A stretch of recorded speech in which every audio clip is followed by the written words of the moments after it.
Yeah. Oh, See, I got this fancy countdown timer. It's fancy because I'm fancy really? now. I need to shorten it up because 30 seconds is way too long. I get bored in 30 seconds. I do.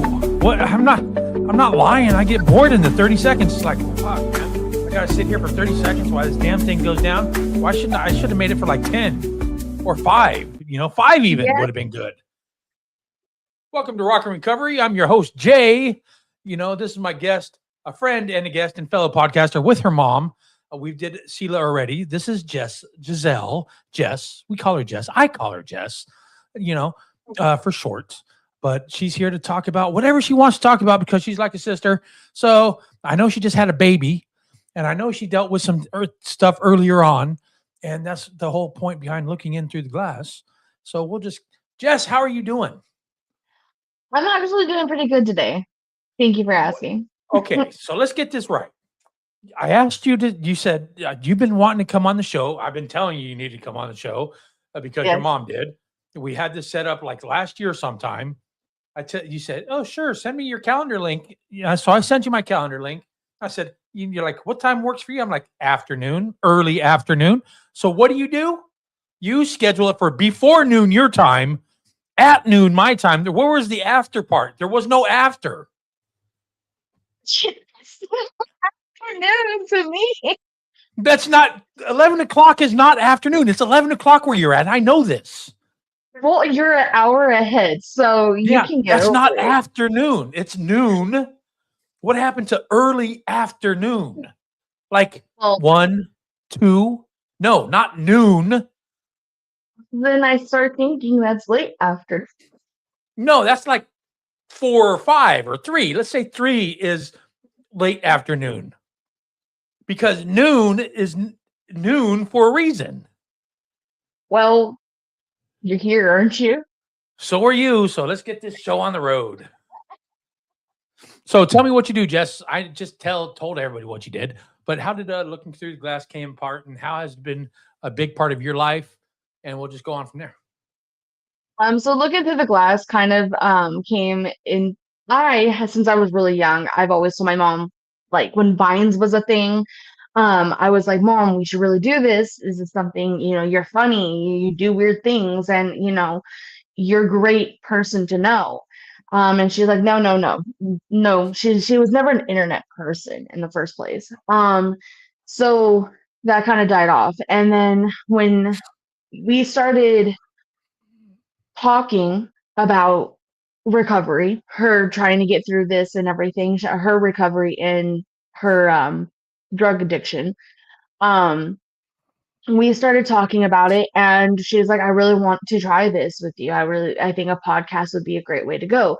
We did not start as a podcast, we started as a YouTuber. We started our YouTube account, and then we have a lot of our early onsets where she was still in her active drug addiction before she finally quit.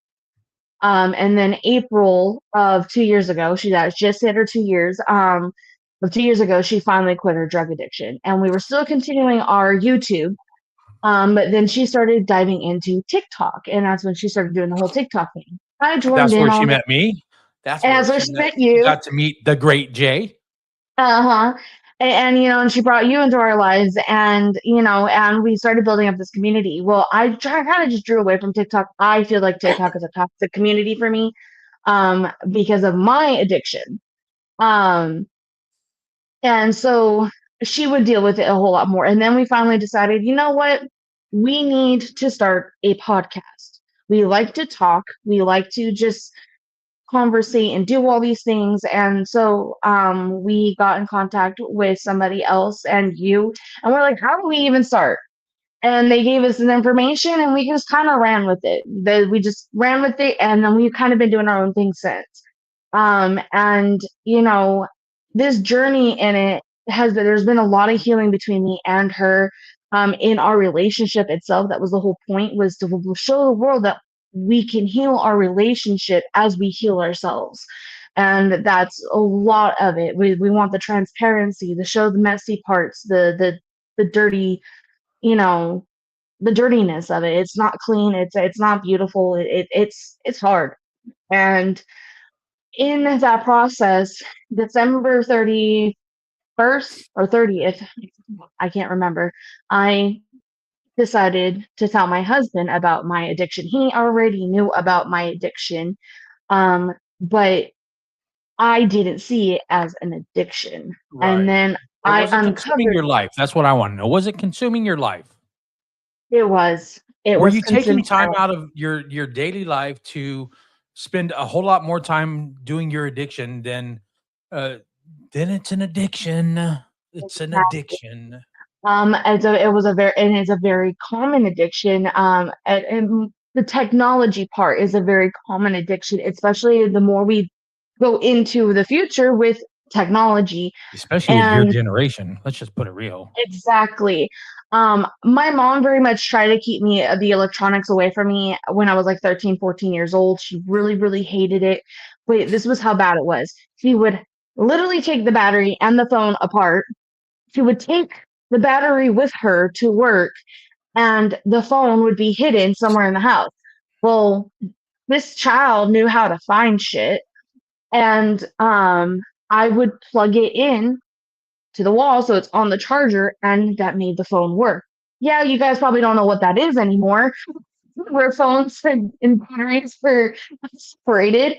Um, but that was something that I knew how to get around it. And I would be on my phone. She'd walk through the door and I would just be sitting there and it would take her a minute to click. And I pissed her off so bad with it that she took a metal like door stopper, it was like good 3 feet long, and she smashed it into the ground. And she was like, "You will not disobey me. You and I like all this whole horrible shit." You And know, short story sidetrack real quick. Pause real quick. Uh, because my daughter Natalie, when she was like 9, got her this tablet. She has always liked it. She loved the tablets, and watched her get so angry over not being able to play on her tablet, and so angry at the. She was like playing Littlest Pet Shop of all things. She would get so angry because she couldn't complete something or couldn't do something that she would yell at the tablet and throw it. And I'm like, enough's enough. Grounded her from it for like a week. The very next night, caught her trying to sneak it at like 2 o'clock into her room. So then she lost it for like a month, maybe 2 months. I can't remember. I'm like, I told Brittany she can deal with that. I'm like, I grounded her the first time. You can do it the second time. You took it away. Hey, it's up to you. But that whole addiction is real. I mean, it's addiction to technology, addiction to not just your phone, but just all electronical like technology, like you said.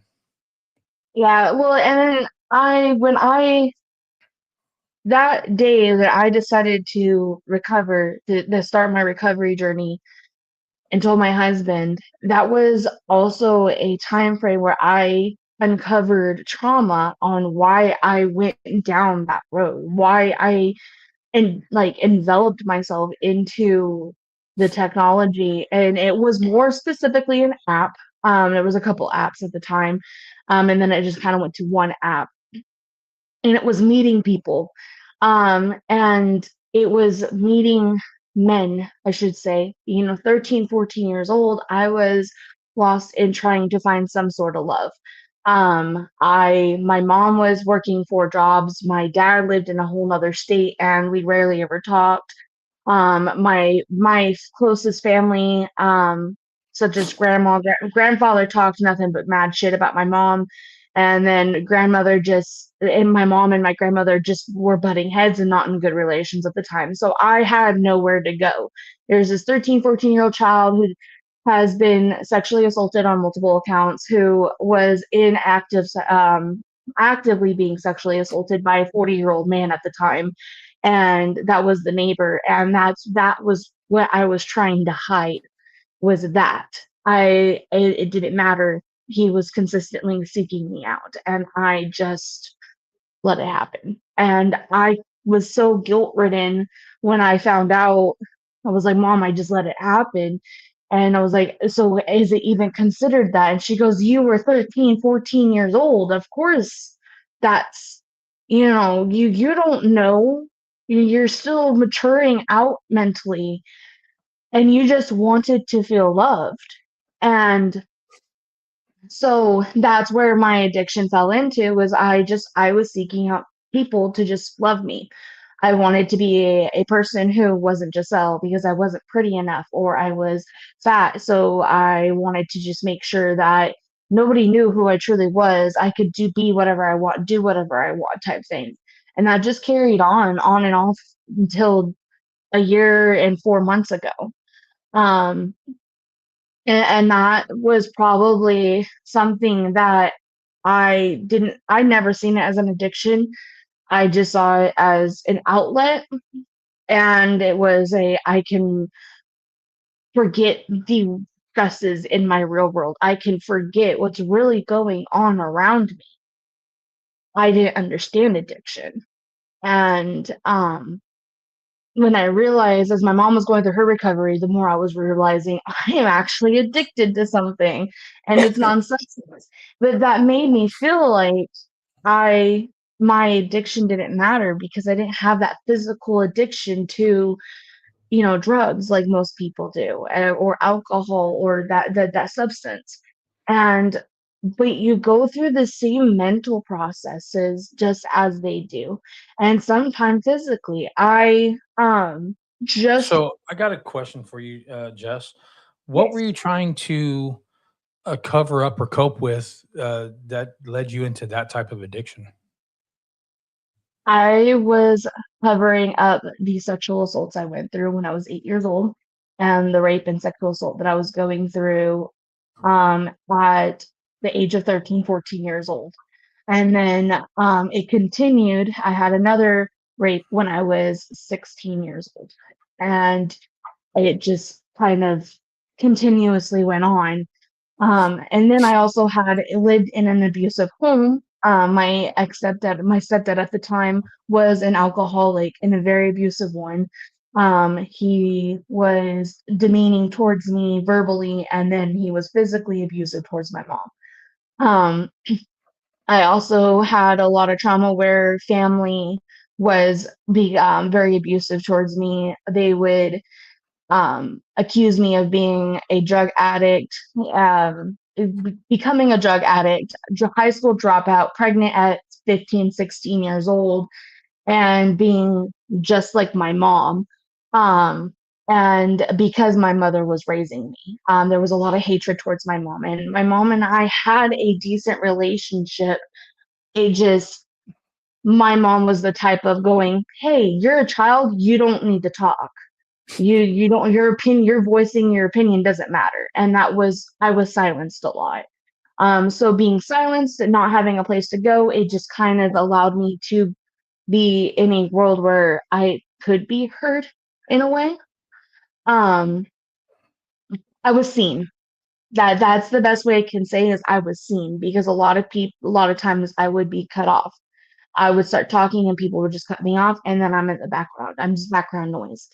And that still happens to this day. That's why I talk louder. That's why I like try to insert myself. But there's a lot of times where I'm cut off and I just let it happen. Um, so that's something I'm still dealing with, is not being heard. Um, the I also went through a traumatic experience where I lived in Oklahoma and away from my mom. It was people I knew one of them. I didn't know her husband. And going to a small town school from a big city, and facing the being outcasted, being made fun of, being called names, and just not fitting in, because it was a class of 15 kids. And I was like, I just don't belong. And then my household was very controlling. She wanted to control me on going to church. She wanted to control me on what I could eat, what I wear, my weight, all of that. And I've always been told, you would be pretty, you could be a model if you lost weight. Um, and so I had a lot of that trauma. The things that I experienced for so long, and endured for so long and held on to. I didn't tell anybody what had happened to me until I was 17 years old. Wow. Um, my mom knew a little bit about my first sexual assault. It was with two teenage kids. I was 8 years old. It came back to me in a memory, and the only reason why it came back to me in a memory was because I was going through it again with a grown man. Um, but that was more, sexual encounters. And then I would always be accused of sleeping around by other kids. They would tell my mom, "Hey, she's sleeping around with such and such," when it wasn't the truth. I just made friends with them and I would connect. So there was always that accusation somewhere too. And when I was raped at six, it was like 15, 16, I I ended up getting pregnant and not knowing where to go, who to go to. The living in Las Vegas, the resources, I didn't know the resources. Never was taught the resources, didn't know who to go to, what to do. Didn't want my mom to find out because my mom would have flipped her lid and beaten the shit out of me for it. I probably wouldn't have been believed if it was, told. And so I forced myself to miscarry. I forced myself to lose the baby. And that was the most guilt-ridden I've ever been. Um, when I moved to Oklahoma and told the person I lived with, she told me, "Well, why did you do that?" And then I got guilt-ridden with the religious part of it. "Why'd you do that? I would have, you could have had the baby and I would have raised the baby for you," and like this whole 9 yards. And I was 16 and lost. And I already didn't feel loved. I didn't want another child to come into this world not feeling loved. So it came into this whole ordeal. And so then I even was more guilt ridden and hated myself even more. So I devoured myself into the technology world even more. I didn't like being face to face with people. It just I felt like I didn't belong in this world. Um and then I started making friends, and she didn't she would stalk through my phone. She didn't like the way they were talking, and so she took my phone away. And then I had learned to not be so addicted to that world. I was brainwashed into believing that I didn't need the phone, but I also lost a lot of connection with my mom and family and other people, actual friends I did know face to face. And then it kind of rolls into just dealing with my mom when my mom hit her head because I moved back to Vegas, and then there was a lot of this is my mom. My mom is different. She met, her current husband, and I was like, my mom is my mom. I want to be there with her and everything. And then she hit her head, and we kind of spiraled into her having seizures, me becoming the sole caretaker of her, her husband, his mom, and then all of their kids combined. And and it was my senior year, and we were in Texas, a place I didn't belong, a place I did not know, knew nobody. And so it kind of kept in that meeting new people. And I kind of went through a phase where I had became very hypersexual. Um, So another question: growing up as an addict, so you didn't, as a child an addict, you didn't. Luckily, you didn't turn to substance, but there was that connection that was missing, that attention. So that's what you were craving, and that's actually what you became addicted to, whether it be good attention, bad attention. So you were addicted to basically getting attention. Yes, I was fully addicted to the attention itself. I craved it. I needed it, and because I lacked it so badly throughout my entire life. Um, and I lacked it for years until I met my current husband, and even then, I couldn't see past my nose with the attention I was actually getting. The I'm actually here. I want you because you're you type thing. And I just Not what you can do for him, but wants you because you're genuine and you're you. Exactly. He fell in love with who I am. But it was such an addiction that his attention wasn't enough. And because maybe it was I craved a man's attention more than anything. That I father could get figure that you're missing, or the father figure that I was missing. Now, don't get me wrong, my dad was there. He just wasn't as active because he lived in a different state because he worked and whatever else. There's a lot of personal that I his personal side that I don't put out there. Um, but with him and I have our conversations, but but it was still the I had an abusive father figure that was around for 10 plus years that I from the age of 5 until I was about 15 years old that just was extremely horrible towards us. And it always made me very jealous. I watched how he was with my sister and I got extremely jealous, where to the point where I absolutely despised my sister when I was younger because I never had that connection. To me, I don't remember a connection of that sort.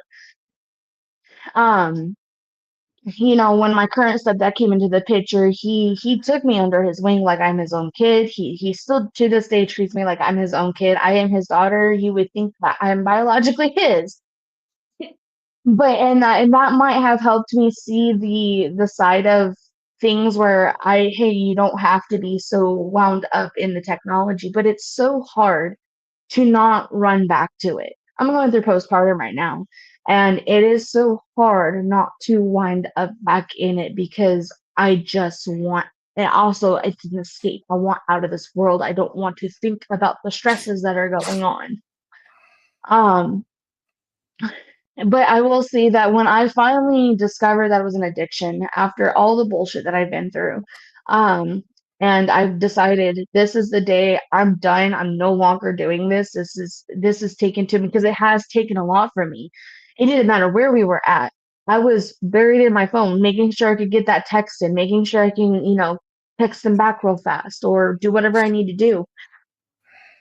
And I lost out on memories. There's shows that I've watched because I spent so much that you time don't on the phone. remember, I don't even remember doing watching. things that you don't even remember doing because you really weren't present for it. You're too wrapped up. Exactly. And I think that speaks to a lot now, times right now, because you'll go out to eat and you'll see everybody on their phone. You'll see people out on a date and all there are is in their phone. And it's like, how are you enjoying somebody's company when Exactly. you're in your phone too much and worried about TikTok, Facebook, Instagram, all the social media platforms? Why are you on that instead of actually being present with the another person? You know, and that opposite, that addiction, because it's the opposite of connection. You're connecting through a phone. That's not really a connection. I mean, it's substituting a connection.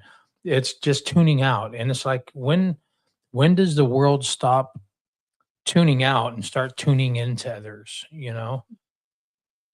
I don't know. I It, just find it.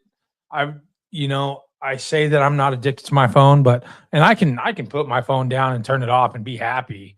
You know, Yet everything I do is through my phone. All through my mhm. phone or my laptop. So it's kind of hard now because this society is geared towards technology. It's geared towards connecting through a telephone, a text message, your laptop. The COVID era brought all this on, I think, and it was Yes. really big in creating people to rely on technology and social media for connection. And it's so easy to pull away from it, but you can be drawn right back to it because we rely on it. Our phone numbers are in there. That's how we make phone calls. That's how we talk to people. That's how we connect. And and no, you go to a park nowadays and people and your kids are playing and we like to interact with our kids. We like to, and the friends that they're playing with, because for reasons, we like to interact with those kids. And people get weirded out and will take their kids and leave the park. Why?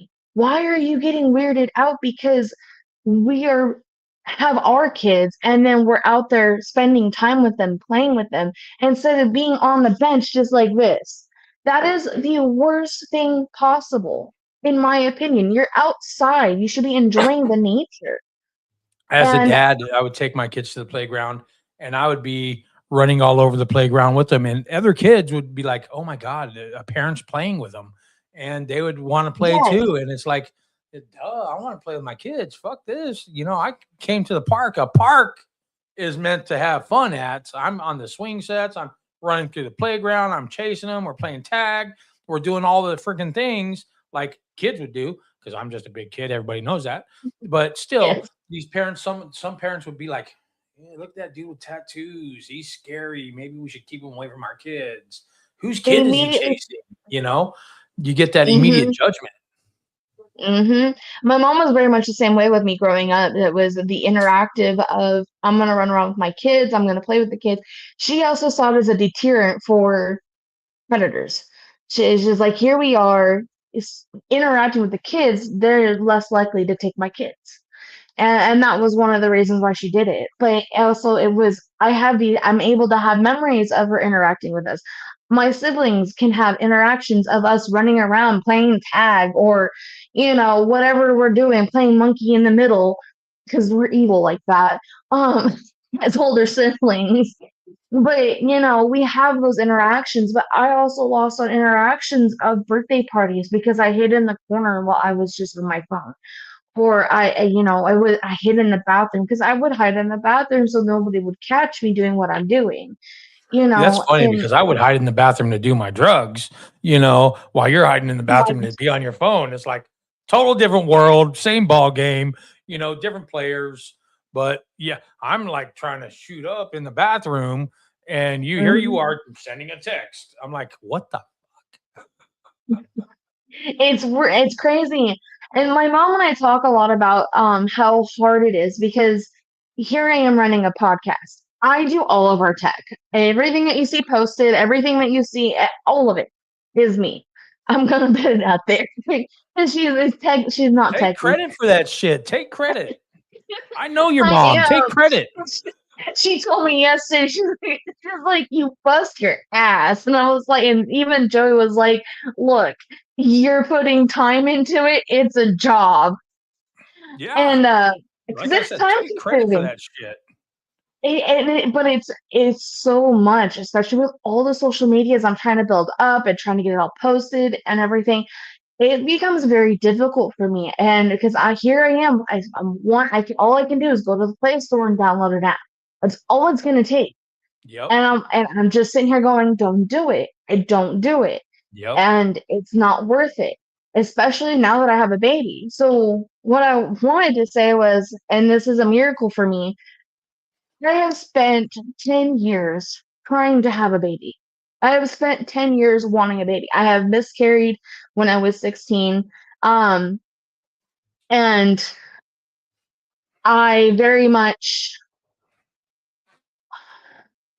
felt like that was God punishing me. I Right. found the right man. I wanted to have a baby with him. We did everything we possibly could. Was diagnosed with PCOS, and that was like, okay, this is just gonna fuck my whole world up. And finally, when I decided to come clean and tell and remove myself from the addiction, and remove it from my life, and genuinely enjoy the world that I live with my family, the nature, trying to find hobbies, I discovered that I was pregnant a few months later.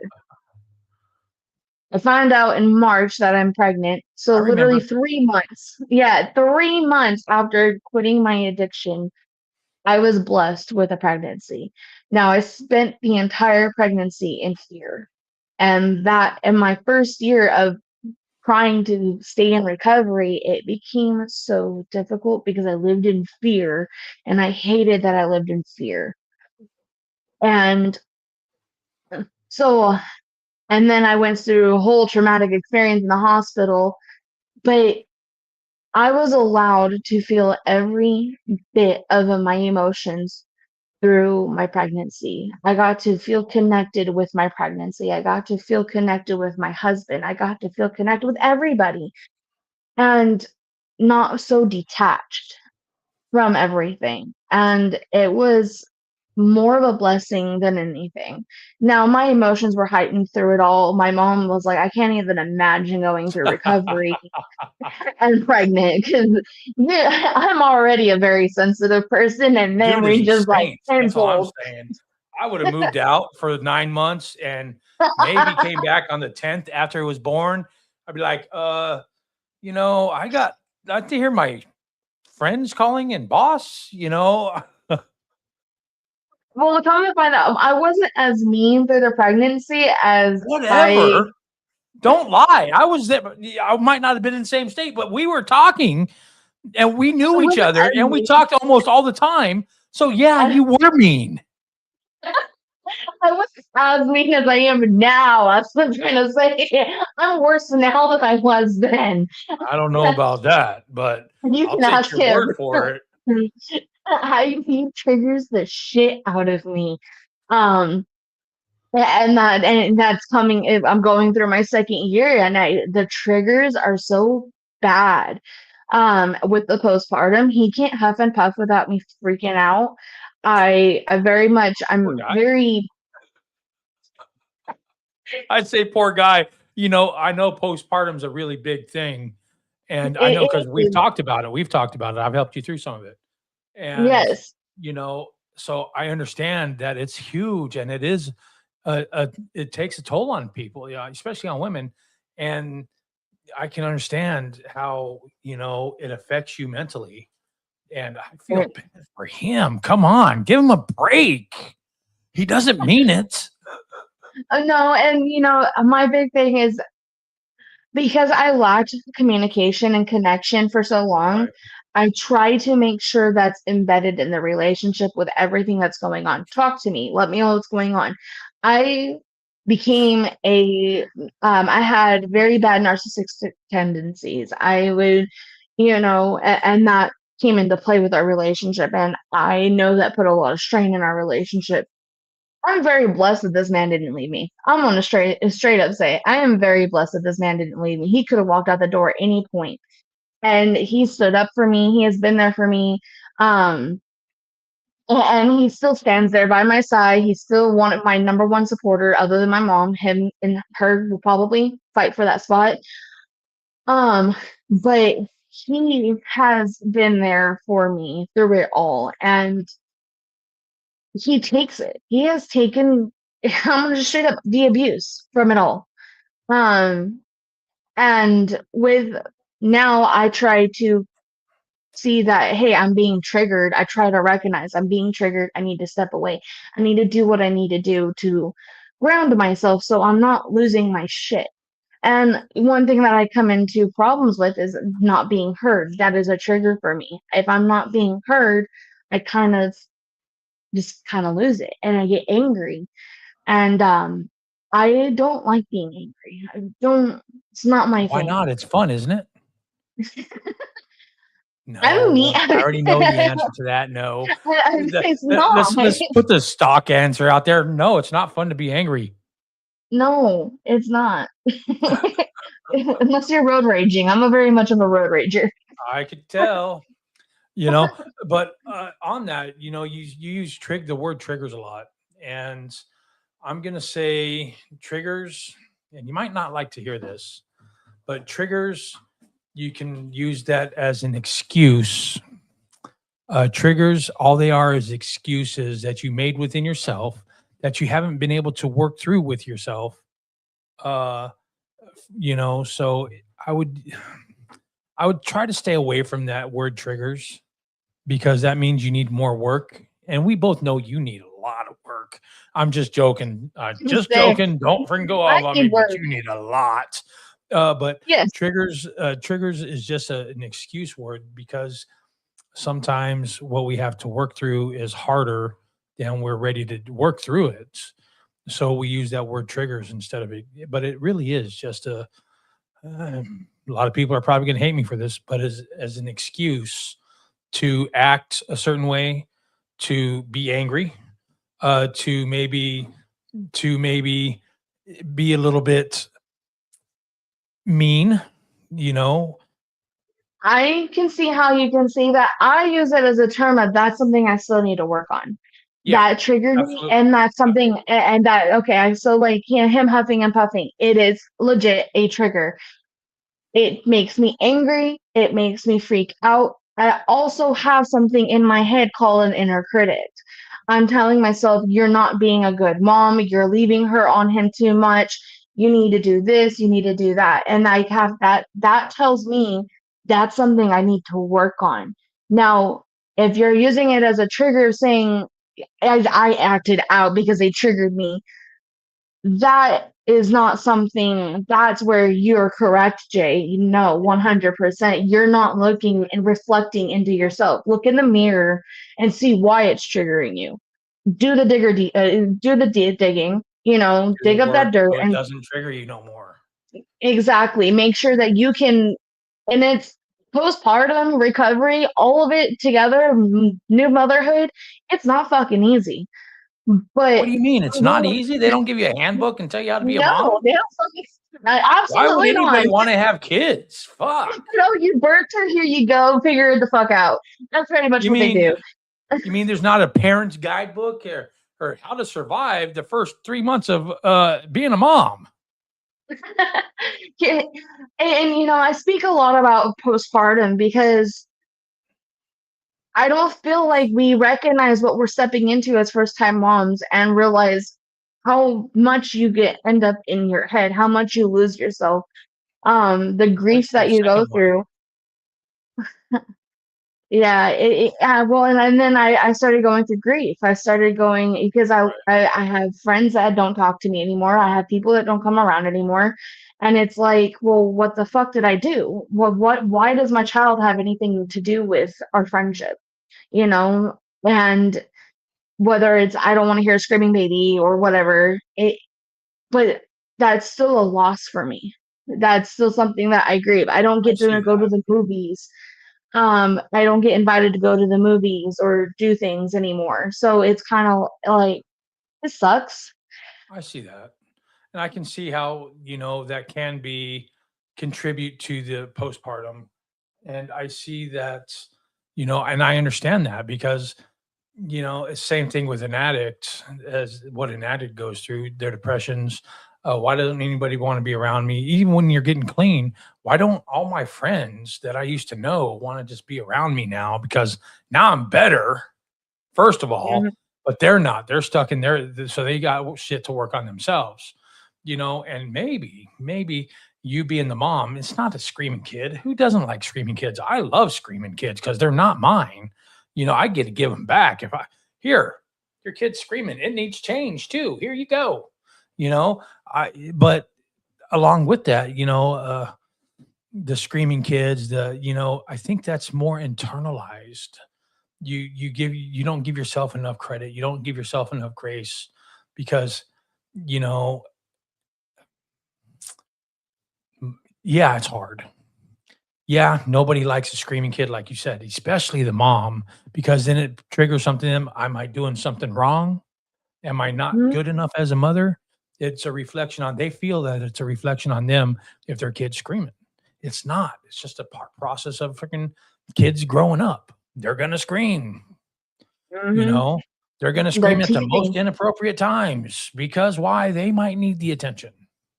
Yep. And and that's something I'm pressing into my own head. I'm a good mom. I'm doing what I'm supposed to be doing.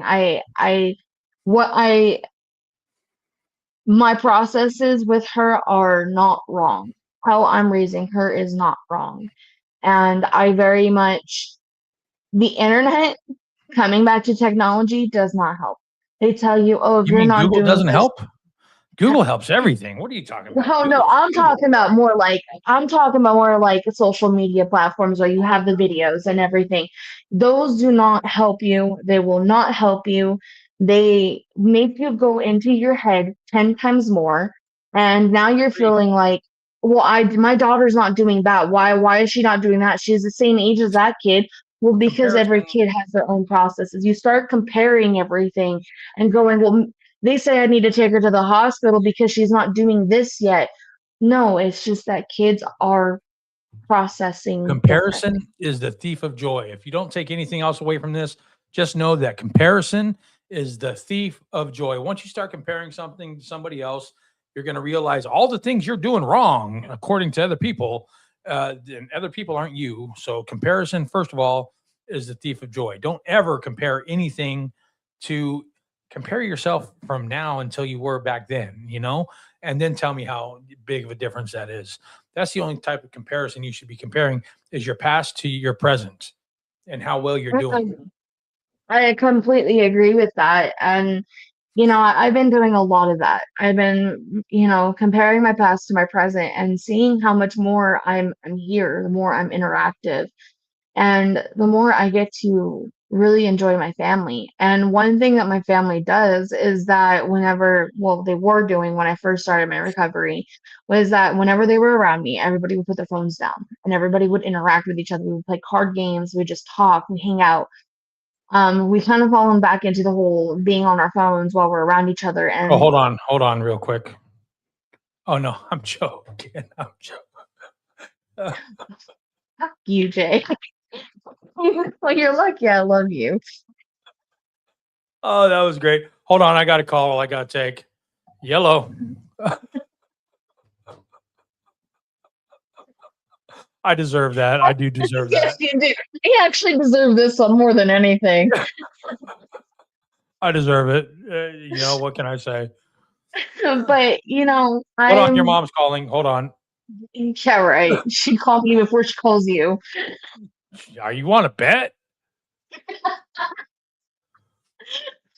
But I will say that I'm happy that I was able to go through my recovery to cherish the moments that I have with my daughter.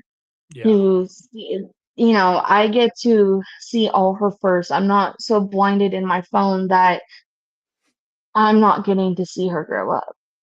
that's good. And that's something that I feel we need to bring into reality. It's hard because this is a weakness for me. It's What? in You got your phone in everything. your hand? I don't even have mine in my hand. You've had yours in your hand this whole time? No, I just picked it up off the fucking table, Thor. I see what's more important. Yeah, that's right. Come on. Let me text my mom real fast. I will invite her in here right now. Say I won't, and I will. She's not telling you absolutely not. She would say, absolutely. Let me get in on this. So she's even awake. Probably not. That's true. No, actually, wait. It's probably almost noon there now, so she's probably awake. Who knows? But no, I know I've been meaning to get on here, and was trying to get on here during the pregnancy to talk out and speak out about my story, because my story, I'm still learning how to put into words. I dealt with a lot of other traumas, and I'm trying to not let my trauma define me. Um, I know a lot of people. I'm trying to put a purpose to it and not leaving it as just my Right. pain. And that's kind of why we do the looking through the glass. I'm learning to speak out more on looking through the glass. A lot of it's my mom, a lot of it's, having guests right now. But I'm trying to do my best to speak out about it. We have a lot of guests that kind of call me out and start asking me the questions, and I'm like, I don't know how to answer that. Yeah. But having a platform to where and it's such as yours, to talk, to feel listened to, and just be around it's really nice. I appreciate that, and I catch your guys', we do a lot of the same people, and it's great to because we talk about different topics with the same people. So, Right? I'm like, "Oh, wow, I didn't know that," and I'll have to go back to the recording and look. I'm like, "Oh, yeah, we did kind of talk about something like that, but not that." And it's different it's not comparison. It's like, "Oh, I didn't know that." I learned something. So it's I like watching your guys' clips and the clips that you do. Anyway, I very rarely am able to watch a full podcast, not even my own. I can't Oh stand yeah. watching myself. You know, I think I'm so boring. I'm like, because all I'm doing sitting here is like,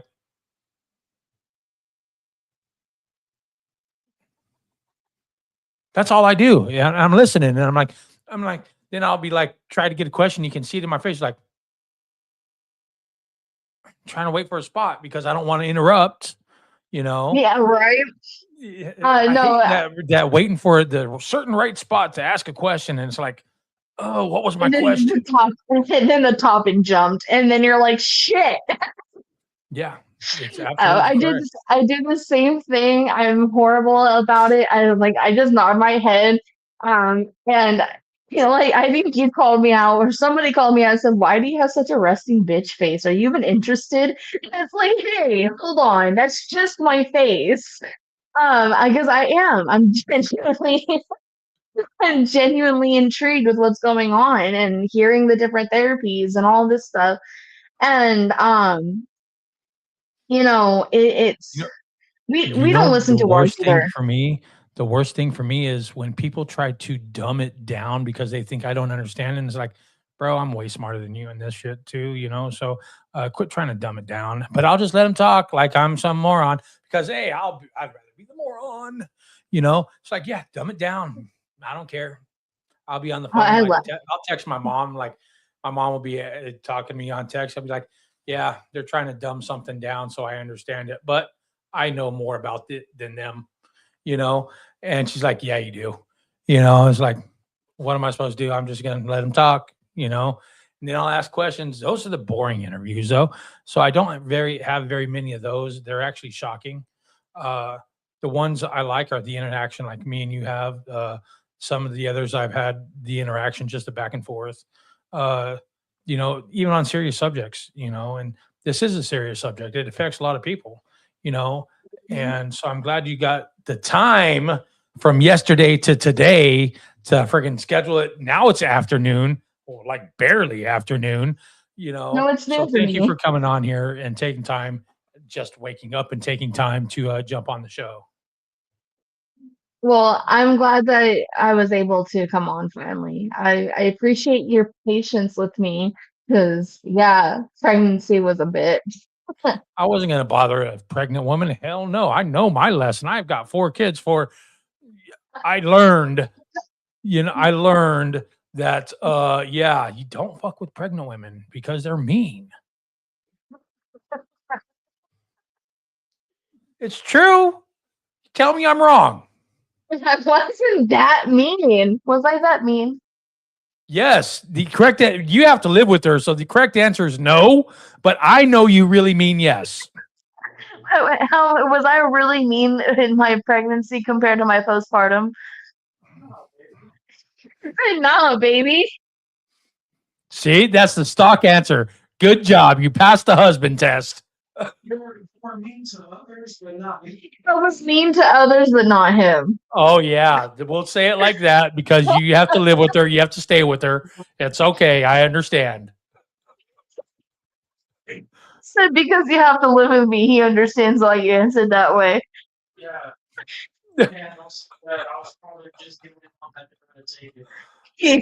I'm also because he was probably the only one that just knew how to take it.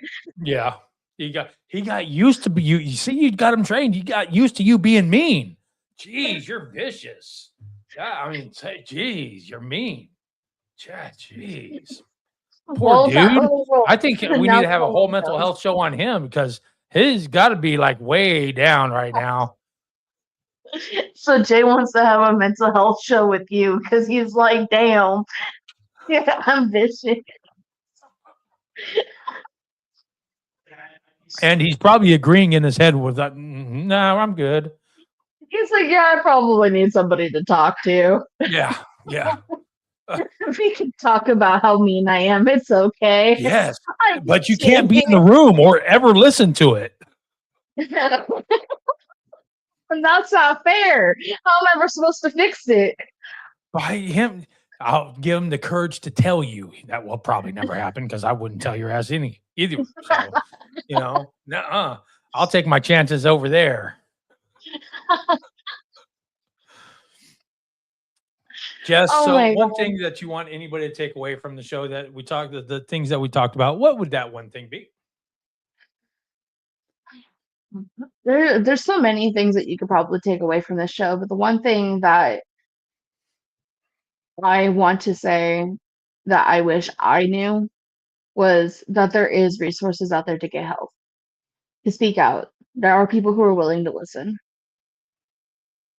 That's a good one. because Thank you for that's something taking I didn't do. thank you for taking time out of your day and coming on here. I really do appreciate it. Well, thank you for having me, Jay. Thanks for being an asshole to Always. me. Always. If you weren't my little sister, I couldn't be an asshole, right? That's true. I probably would be more of a bitch to you. Yeah, exactly. Take care of my little niece. When I I come to will. Texas, I'll be stopping in. You better. Well, I will fight you on that one. Yes, I got to fight. And I will win. And you know I will. I know because I'll give up. I'm like, yep, you are absolutely correct. Exactly. So I do appreciate you coming on here and talking about this, as well as your mom. Your mom just celebrated 2 years of being clean and sober. That's a big Mhm. accomplishment. Both of you are doing big things. I love seeing it, and I love hearing from people. I just think others need to be more like us or less like us. Maybe I don't know. Depends on what how you're comparing. Either more or less, one of the two, or somewhere in between. I don't know. But thank you for coming on. You have a great rest of the day because we are out of here. That's the show. Another show down in the works. Keep rocking your recovery. I'm Jay. This is Jeselle. Check her out on Looking In Through the Glass. Her and her mom's podcast. It's a great place to watch some. It's a great place to get some knowledge. They're great people. Sheila and Jeselle. I'm telling you, great people. Go check them out. Subscribe. Listen. Same to me. Subscribe to me too. Don't leave me out of this shit. I'm Jay. Jeselle, have a great day. Keep rocking your recovery. And that's it. We're out of here once I hit the end button.